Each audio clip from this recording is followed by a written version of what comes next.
무엇이든지 주님에게 의뢰하면서 주님과 손 잡고 주님의 나라를 바라보면서 영원한 나라에서 하나님이 주실 그 상급을 바라보며 나중에 만나면 머리 쓰다듬어 주실 거 생각하며 주를 위해 살아가는 그 인생, 얼마나 황홀한 인생입니까?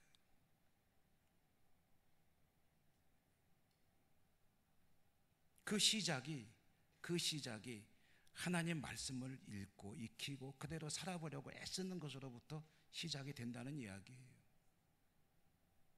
다른 일에 마음을 쓸 필요가 없어요.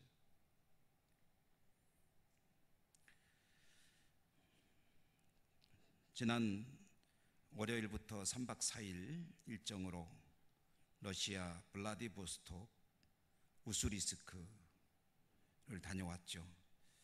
우리 성도님들 기도해 주시고 또 참 감사한 마음으로 다녀올 수 있었고요. 사실 제 건강 때문에 조금 염려가 됐는데 염려했던 일은 한 가지도 안 벌어지고 오히려 더 좋은 그런 몸으로 다녀올 수 있었던 것은 전적으로 하나님의 은혜이고 우리 성도님들의 기도 덕분이라고 생각합니다.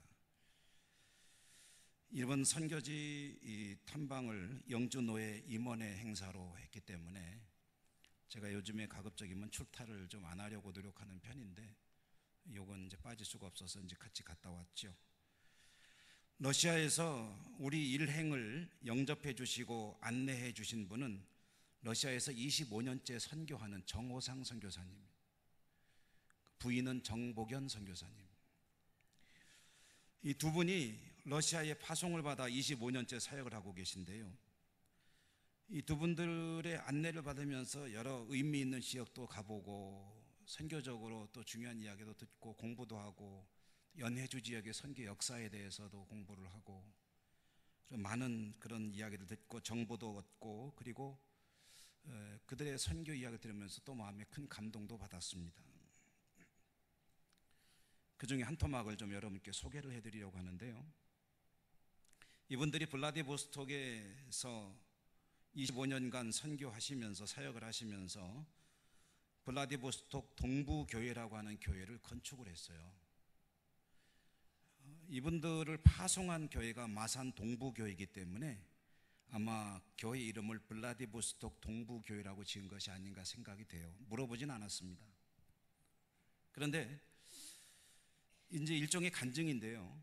이 교회를 지을 때 이분들이 자신들을 파송한 교회에다가 교회 짓는다고 재정 지원 요청을 안 했다는 거예요. 좀 속된 말로 한 푼도 도움을 도와달라고 얘기를 안 했다는 겁니다. 그게 어떻게 지었는가 하면은 하나님께는 기도드리고 첫째로는 자신들에게 지원되는 교회에서로부터는 얼마 되지 않는 그 생활비 중에서 최대한 쪼개가지고 그걸로 건축원금을 드리고, 물론 러시아 성도들도 조금씩 이제 그 가난한 성도들이 뭐 큰 도움이 됐겠습니까? 약간의 헌금을 했겠죠. 그리고 친지나 가족들이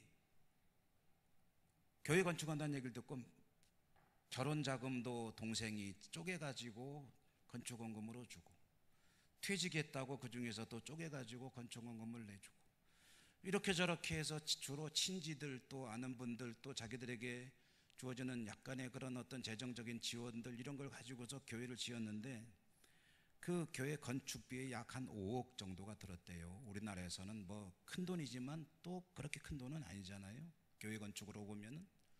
러시아에서는 아마 그게 큰 돈인 것 같아요. 그렇게 해서 교회 예배당을 잘 지었습니다. 가보고 싶었는데 그 예배당은 못 가봤어요. 못 가본 이유가 있습니다.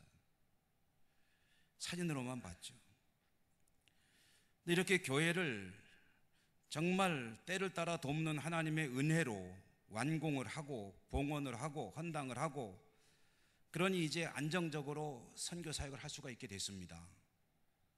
여러분, 소위 말하는 내 교회를 가지고 선교할 수 있게 된 거예요. 번듯한 교회가 있고 성도들이 있고 본국에서 오는 사람들이 다 이곳이 선교센터라고 생각하고 올 수가 있는 그런 예배당을 잘 건축을 하고, 이제는 고생 안 하고 그래도 좀 안정되게 사역을 하겠구나 하는 시점에 이분들이 선택한 것은 뭐냐면은 그 교회를 러시아인 현지 사역자에게 그대로 양도를 하고 아무런 조건 없이 그냥 그대로 다 넘겨주고 자신들은 문만 빠져나온 거예요. 무슨 경제적인 지원을 받기로 한 것도 아니고 아무런 단서도 달지 않고 넘겨주고 자신들은 그 블라디보스톡에서 한 30분 정도 더 차로 가야 하는 그런 시골 지역, 거기가 옛날에는 탄광촌이었다고 하는데 지금은 폐광이 됐다고 그래요. 아주 퇴락한 지역입니다. 그곳에 가서 전도하고 목회를 하면서 지금도 아담하게 교회를 짓고 있더라고요. 물론 자신들을 파송한 교회에다가 교회 진다고 돈 달라는 얘기 안 하고 어디다가 건축공금 해달라고 얘기도 안 하고 주는 대로 생기는 대로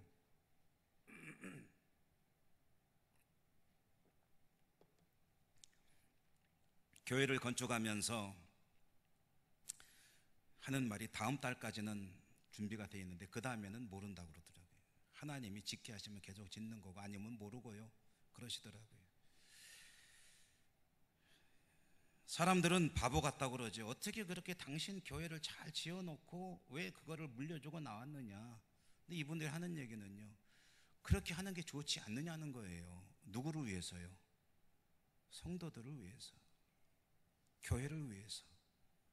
교회를 위해서 내가 통역하면서 설교하는 것보다 러시아 현지교회 목사가 설교를 해주면 교인들이 좋고 러시아 목사가 돌봐주면 더 좋지 않느냐. 교회가 좋으면 됐지 그게 뭐 내 교회냐. 그리고서 나와가지고 설교를 하는데요, 그런데 그런 간증을 하더라고요. 이분이 아들이 하나 있고 딸이 하나 있는데 딸은 출가해서 한국에 살고 있고 아들이 이제 대학을 진학하는데 이 아들과 딸이요, 러시아에서도 국제학교를 다니지 않았대요. 돈이 없으니까 러시아인들 다니는 학교를 그냥 다녔대요. 그냥 공부시켰대요. 그렇게 해서 학교를 졸업하고 이번에 대학을 입학을 하는데 미국의 그 스탠포드라고 하는 학교가 있습니다. 들어보셨습니까? 스탠포드라는 학교는 하버드, 예일 이런 대학과 함께 최고를 다투는 랭킹 10위 안에는 항상 들어가는 그런 아주 최고 유명한 명문 학교입니다. 이 스탠포드라고 하는 학교에 전액 장학금으로 입학을 했대요. 근데 전액 장학금도 학비만 안 주는 게 안 내는 게 아니고 생활비까지 학교에서 다 대준대요. 그러면서 이 선교사님 하는 얘기가 하나님께서 우리가 하나님 앞에 하나님의 뜻을 추구하니까 이런 걸로 위로를 해주시는 것 같아요. 이런 걸로 갚아주시는 것 같아요. 이것 때문에 하는 것은 아니지만 그래도 내가 하나님 보시기에 이것이 옳다 생각되고 그 길로 가니까 하나님이 이렇게 갚아주시는 것 같아요. 그런 말을 하시더라고요. 여러분, 경제학에서 파레토 법칙이라고 하는 게 있습니다. 2080 법칙이라고 잘 알려져 있는데요, 이 얘기의 뜻은 간단합니다. 작은 것에 잘하면은 큰 열매를 거두게 된다는 뜻이에요. 작은 것에 집중하면은 큰 결과를 가져오게 된다. 그래서 여기서 나온 말이 선택과 집중이라는 말입니다. 우리는 선택과 집중을 하며 살아가는데요, 우리에게도 영적인 선택과 집중의 법칙이 있지 않겠습니까? 예수님께서 뭐라고 하셨죠? 먼저 하나님의 나라와 의를 구하라. 그리하면 이 모든 것을 너에게 더하시리라. 하나님의 나라와 의를 구하면 나머지 일들은 다 책임져 주신다는 것은 바로 영적인 파레토의 법칙이에요. 선택하고 집중할 일이 뭐냐면은 하나님의 뜻을 구하고 하나님의 나라를 구하고 하나님 보시기에 좋은 길을 걸어가노라면 하나님께서 남은 모든 것을 책임져 주신다. 그러면 하나님의 나라와 의를 구하는 그 길에 들어가는 초입이 뭐냐면 하나님 말씀을 듣고 배우고 익히는 겁니다. 하나님 말씀을 열심히 배우고 듣고 익히고 그 말씀대로 살아가라고 노력하는 것이 하나님의 나라와 의를 구하는 것이고요. 그렇게 살기가 어려울 것 같아요. 힘들 것 같아요. 그리고 참으로 여러 가지 시험이 있어요. 쉽지는 않은 길이지만 그 어렵게 지은 교회를 아무 조건 없이 양도하는 것이 쉬운 일은 아니겠지만, 그러나 그것이 하나님이 원하시는 길이라고 생각되고 하나님이 좋아하신다고 생각돼서 그렇게 했더니 하나님께서 다른 것은 다 알아서 책임져 주시네요. 할렐루야. 하나님의 나라 의를 구하는 그 이야기, 바로 오늘 이야기가 그 이야기입니다. 여러분, 말씀에 집중하는 것, 잘 배우고 익히고 그대로 살려고 애쓰는 것, 그것이 우리 신앙의 출발점입니다. 그 길을 열심히 걸어갈 때 하나님께서 우리의 삶을 풍성함으로 인도해 주십니다. 저는 여러분 모두에게 이 은혜가 풍성하시기를, 충만하시기를 주님 이름으로 축원합니다. 하나님 감사합니다. 오늘도 말씀을 들었습니다. 들은 말씀 그대로 살 수 있는 용기와 힘을 더하여 주옵소서. 예수님 이름으로 감사하고 기도드립니다.